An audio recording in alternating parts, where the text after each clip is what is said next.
Look at this title screen. Back during the NES era, title screens were often nothing more than a logo on top of a black screen. In the SNES era, they started to get more colorful and detailed, but there were still tons that were just a logo on a black background. It was with the advent of 3D gaming that we started to see title screens become more than just that. It became more and more common a way of setting the tone and mood of a game before you ever even hit the start button.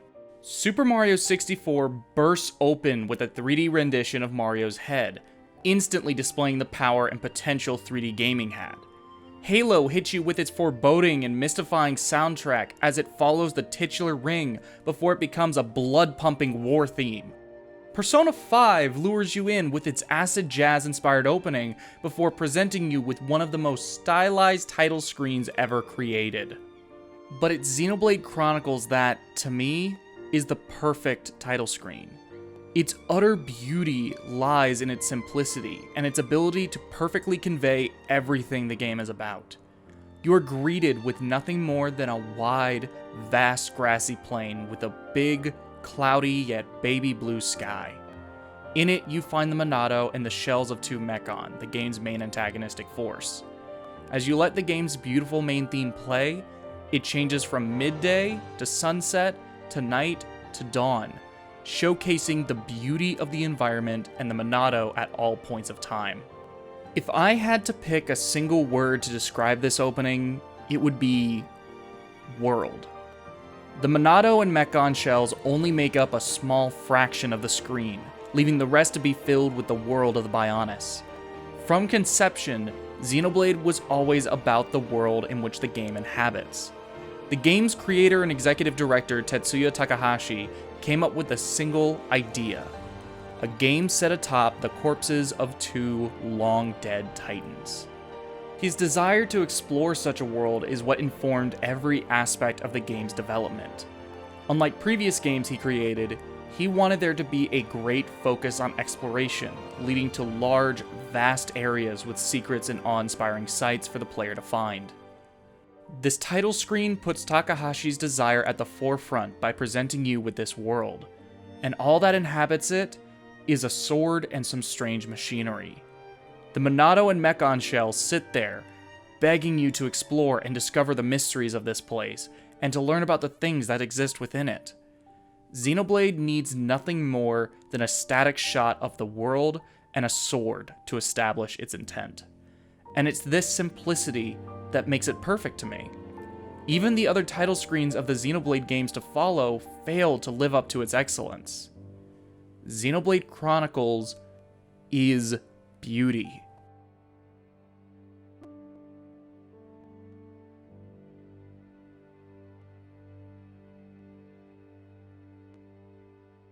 Now let's get on to the bad jokes. Oh shit, here he comes. Oh, look at him go! God, he's so cool! I love Satan! Hate to drop this on you, but it's the Monado they're after. So have fun keeping them occupied for me. I'm getting the hell out of here. Mumcar! How could you? I've known you for the whole of 5 minutes and you're already betraying me? All my friends told me you were no good and that you were clearly the slimiest motherfucker on Bionis. And I told them to shove it. I called off my wedding for you, man! And now you go and do this? I never should have trusted you and your greasy, greasy hair! So I know there's been a bit of a controversy about the character art style change, and I just wanted to give my 2 cents. Those that think the game looks worse are stupid. The character models just straight up look better. But those that claim anyone who prefers the original is an elitist are also stupid. The original game's characters have a very clear style to them that I can totally understand someone preferring. In terms of the world, its art style is very much the same, just clearer. But DE objectively makes the art style of the characters more anime. Now, what really bugs me is people who claim this is how Xenoblade was always intended to look. No, you cannot claim that for certain.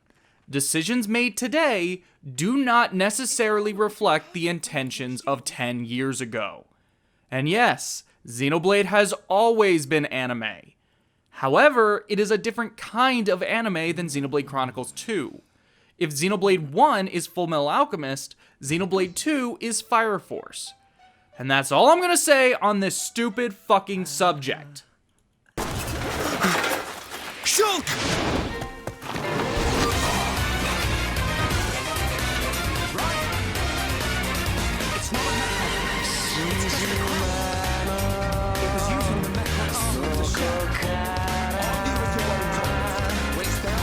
Oh damn, there are new types of armor in the game? That's awesome. I wonder what they look like. Ah yes, endgame armor right at the beginning. I wouldn't have it any other way. Okay, so I gotta tell this story. One of the last changes made to the game before its Japanese release was changing the food Fiora made for Shulk so that it wasn't curry. The reason they did this was because in Japan, it's considered a sexist stereotype for women to make curry for men. So to avoid looking sexist, they changed it to a fucking sandwich! You know, it's a good thing Fiora is sitting on Shulk's left, because if she was on his right, he could accidentally poke her fucking eye out with his fancy schmancy sharp and pointy eyepiece. As much as I love this remake, I really feel like it drops the ball in a few areas. For instance, the fact that heart-to-hearts aren't voiced feels like a missed opportunity.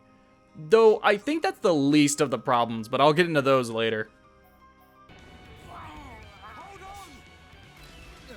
Oh shit, here he comes. Yo, look at him go!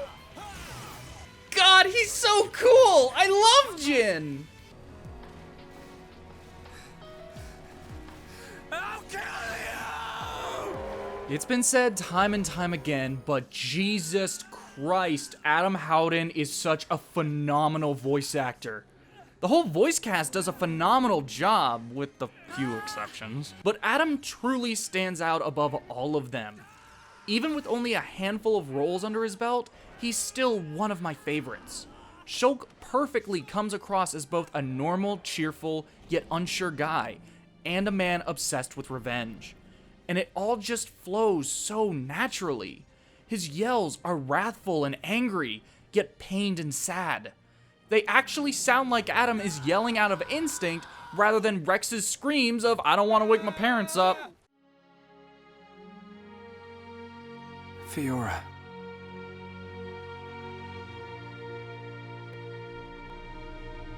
Ah, the breeze feels so good. Yeah. I'd forgotten what it feels like. I never thought it could be so quiet here. You're spending too much time with Ryan. You're getting used to all the noise he makes. Yeah, maybe.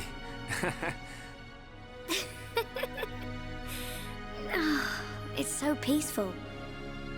You know, Shulk, I hope every day can be like this, always.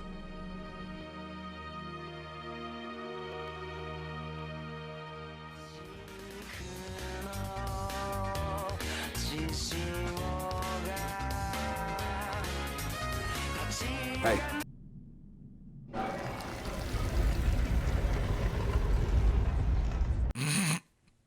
You know, I'm glad not everything got redone, because these faces are still hilariously bad. This door. It was closed when we came past before. But it's open now. Maybe it was programmed to open up in case of mech-on emergency. Ryan, aren't you a soldier? Haven't you guys been here before? Why the fuck are you just now wondering why the door wasn't open? And on top of that, if you're right in your guess, why the fuck is this door programmed to open when under attack? It's literally the only fucking door that leads anywhere that isn't Colony 9. Why isn't it open all the time? Hey, remember how I said there are other places where the remake drops the ball and they very clearly just imported something over and didn't touch it at all? Well, I'd say one of the bigger ones is in the stock animations used in non-event cutscenes. Cause Ryan and Shulk walk a total of like 6 feet combined here, yet they take 20 steps each to do it.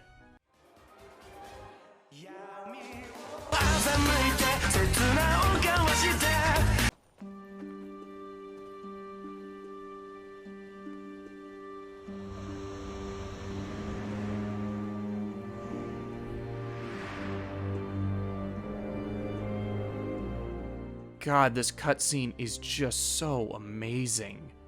If there was any single moment in the game, hell, any single moment in the franchise that I feel should be iconic, it's this one. It again reinforces the scale of the world and the goal of the game, putting the Bionis and Maccanis at the forefront and being your first proper introduction to them. Up to this point, every area you've been to has been enclosed. Sword Valley, Kali 9, and Tefra Cave may offer varying levels of openness, but it's now where the walls are finally removed and you're able to just look out at the world in which you inhabit, taking in the unending waters surrounding the Bionis and the Maccanis. It's just absolutely stunning. Another area where I feel the remake could have been improved is when you're picking up multiple quests. If one NPC has multiple quests for you to do, you just gotta sit there and spam the A button for 30 seconds, skipping through all the dialogue and accepting each and every one individually. It gets really tiring and annoying, especially when you first show up to an area that has a lot of quests. Okay, so I really like the overhaul menus. They're much more streamlined compared to the original, and they are way easier to understand. They're also nowhere near as clunky as the ones in Xenoblade 2 and X to an extent. But god, I miss the backgrounds of the original. This white to gray gradient just isn't anywhere near as cool or as interesting. Actually, you know what? Give me a second. I'm gonna try something. Hold on. See, it works. Boom, here we are. Xenoblade's most iconic area, Gower Plain. Wait, why does that say Bionis leg? Oh, silly Monolith Soft. This area isn't the Bionis leg, it's Gower Plains. Get with the times. Nintendo has been rewriting history for a while now. So what if Gower Plains is literally just the first area of the map? You need to get with the picture. There's a boy. He's being attacked by monsters. Shulk, man, I'm telling you, just let the kid die. It happens sometimes, you know? And you don't know what you're doing by saving him. So now that I've unlocked visions as a mechanic, I want to talk about the combat. Definitive Edition doesn't overhaul any of the major systems in Xenoblade 1, but what it does do is refine and streamline various aspects of it. The chance icon makes it so much easier to know when the game considers you behind or to the side of an enemy, something that was pretty archaic in the original with a lot of guesswork. Visions are also much faster as there isn't anywhere near as much loading, and the icons are much easier to read. Xenoblade 1's combat to me has always been a fantastic template. While it's easily the most simple of all the Xeno games, it should still act as the base canvas all of the following games should take and put their spin on. Ah yes, the scrub filter. One of nature's finest beauties, known for thriving on a diet of Smash fans, watch as it wanders about, looking for its next meal. God damn it, no, Shulk, listen to me. Do not go after him. It's okay to let a kid go sometimes, alright? It's natural selection, survival of the fittest. Just let the motherfucker die. God, the fight choreography in this game is so good. Call me blinded by nostalgia, but later games just aren't anywhere near as adrenaline pumping to me. Torna comes close, but it only really has like the one scene, and while it is well choreographed, it still feels too Power Rangers-y to me. It's the power of the Monado. He said it! Another thing I want to quickly mention, the re-orchestrated and rearranged soundtrack is absolutely amazing. This version of Engage the Enemy is absolutely god tier and needs to be added into Smash.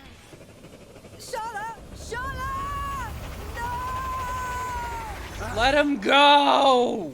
Okay, so personally, I never really had too many issues with how much time you spend in the menus, but I really feel like this remake was the time to try and mitigate it. Because as it is, I end up spending around 20 minutes going into the menus, determining the best armor and weaponry for each character, talking to the merchant, selling the armor I didn't equip, looking to see what, if any, of the armor/weapons the merchant has is better than what I already have equipped, buying that, going back into the equipment screen, equipping what I just purchased, selling the armor I just unequipped and now don't need, going back into the equipment menu, setting my gems, and then continuing on with the game. And this is only with 3 party members. Imagine how long it takes with all 7. The game's camera also needed some fixing up. It's not terrible, but it can get caught when going through tight spaces. It was clearly made to facilitate running around a big world, so going through tight corridors like this can be annoying. Yo, can we talk about how the story almost immediately goes, yo, Shulk, you're not going to keep this bullshit to yourself. So many stories have a character keeping something to themselves despite being established to be a boneheaded move. But Ryan over here is like, oi, fuck out of here with that bullshit. You're fucking telling us about these things. End of discussion. Zord is such a fantastic villain. I really wish we got to see more of him in the game. He's so charmingly evil that he just ends up being a lot of fun. Not to mention, I love his voice. I wonder what else he's done. He played Red Monkey? Man, I love Red Monkey! The most agile ape to hit the Hollywood scene, Red Monkey. I didn't mean to cause any more trouble, running off like that. Forget about it, kid.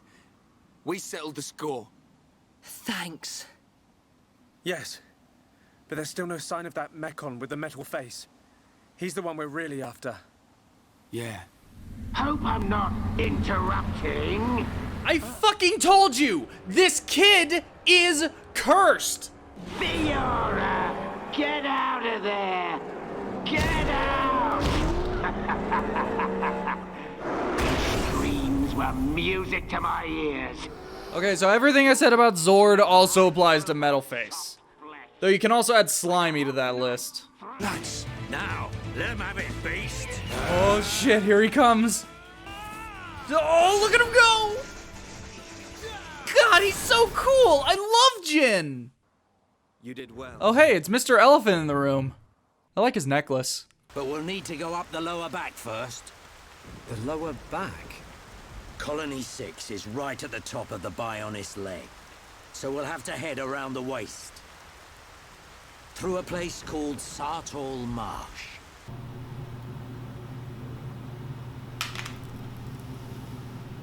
Oh. Actual swamp ass. Hey, so you know how I've... Why are you standing up while playing? Let me be me! You know how I've been gushing about how beautiful this game looks? Because this game looks fucking beautiful. I've never seen anywhere like this. You see? This is why I've been saying you need to get out of the lab every now and then. We're aiming... Why are you still here? Everyone, look. It's a group of Nopon. Ah, some Nopon merchants. What do you think they're up to? They must be here for a reason. Let's go and ask them. Good idea. This cutscene literally exists to tell you there's a merchant here. Can't say I feel so good about deceiving these kids. What's that you say? Oh, just mumbling. Forget I said anything. I wonder if he's playing a surprise party. Nice of Johnny Awesome to invite us over to Florida for a picnic, eh? Ryan. I hope she made lots of Persona 5 content and literally nothing else. Expert mode has been so useful to me in moments like these. Being able to cache experience earned from side quests and exploration helps keep the difficulty from breaking from just playing the game. Plus, unlike Xenoblade 2, you can actually level up and down without having to be on New Game Plus. It's a really nice feature that I hope sticks around in future games, and it seems like it is. Boing! Lady Melia, withdraw to the Nopon village. Look at that fucking hand. Ah yes, Macca Forest, home to massive trees, absolutely beautiful waterfalls, and the corpse of an unconscious noble. Hey, you're not going on your own. I'll be okay. I need you to look after the group. I understand why the story needs Shulk to be alone for this part, but god, the reasoning is so stupid and contrived it hurts. Hello there. Hello. That's a very nice necklace you have, Mr. Elephant. This here is also one of my favorite scenes in the game.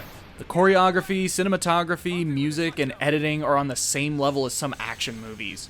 The way the camera is placed mixes with how Shulk is animated to create the illusion of him running faster than he actually is. Alvis knowing about Shulk's visions, his ability to use the Monado, and him seemingly teleporting around the scene are amazingly effective at making Alvis stand out as a mysterious entity within a plot already filled with mysteries.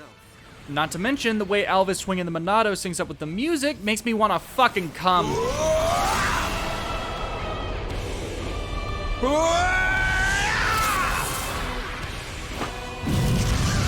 Hey look, it's the character whose arc the sequel tries to copy while completely forgetting that such an arc is meant to have an effect on the character. Good to see you're still the best, girl. Coming into contact? Hey, Shulk, you're creeping this lady out. Shut up, Ryan. This large one is far worse. Now that I have Melia, I want to talk about what I think is the biggest missed opportunity with this remake. I really think they should have overhauled the AI. Party members don't always make the best choices, and at times are held back by how brain dead their AI can be. This is why I prefer Melia as a healer to Sharla. As long as she has a summon water active, I know I can rely on her to heal as it's all passive. I only need the AI to use the art once, and I should be fine for the majority of battles. Sharla, on the other hand, has no passive way of doing it, so I have to rely on the AI to know to heal me. It's quite literally a Donald Duck situation, except worse, because Sora can actually learn high-level healing magic, and Donald isn't the literal designated medic within the story. Ah, Bird Lady. Welcome back, Bird Lady. You just sound like Riki. Home here! Home here! Hum who? Hum who? Hum hum everywhere. Me want touch hum hum. Me want nibble hum hum. Hum hum taste pih. Hum hum scary. Oh. Why do half of you just sound like Riki? Are all of you his kids? Where is Riki? Where is Bestis? It's just... I want... Speak, Shulk, or I shall be forced to summon the Nopon chief to interpret for me. God, is she the best or what? May I introduce? Oh fuck, he's here. Oh fuck, shit, Bestis is here. The best character is finally here. Now I can stop acting like I give a shit about the rest of this cast. This is all I've been waiting for with this remake. Our glorious hero pod has finally made his debut. That's it, video over. We're not gonna top this. We're done.